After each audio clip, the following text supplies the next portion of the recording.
Well, hello everybody from Melbourne here in Australia. I've been spending the last week here as part of a special visitors program organized by the Australian government and the Department of Foreign Affairs. I've been visiting universities, think tanks, foundations, but also government departments and agencies. And it's been a fascinating week. It's very interesting to see the world through Australia's eyes here in the Indo-Pacific and to see the effects and the consequences of the rise of China on a country like Australia. The rise of China poses at the very least three big challenges for Australia. One is of a domestic nature, and this has to do with the dependence and the exposure of Australia to trade with China, also the exposure that it has to the local population, Chinese population living in Australia, but also through disinformation campaigns, issues on the cyber space and cyber front.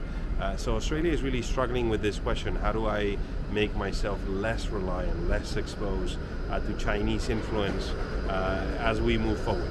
The second dimension has to do with regional security dimensions. How do I entangle China in a set of regional arrangements in Southeast Asia and allow for Southeast Asian countries to develop sufficient capacity and resilience to Chinese actions? And that is being done through the Quad and through other initiatives. Also AUKUS, the agreement with the United States and with the UK on the provision of military capabilities and the exchange of technology in the region. Thirdly, Australia is very interested in building a global order within which China can live and Australian strategic interests can be protected.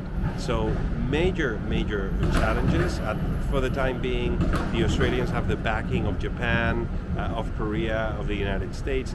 The bigger question is, will the Europeans commit to security in the region? In fact, the Prime Minister of Australia is headed to the NATO summit in Madrid at the end of this month, and he will be taking and making the case that the Indo-Pacific is a space where strategic interests, not just of Australia or regional partners, but everybody's interests are at stake, and we should commit to the region. So fascinating set of conversations. Thank you for listening. Bye-bye.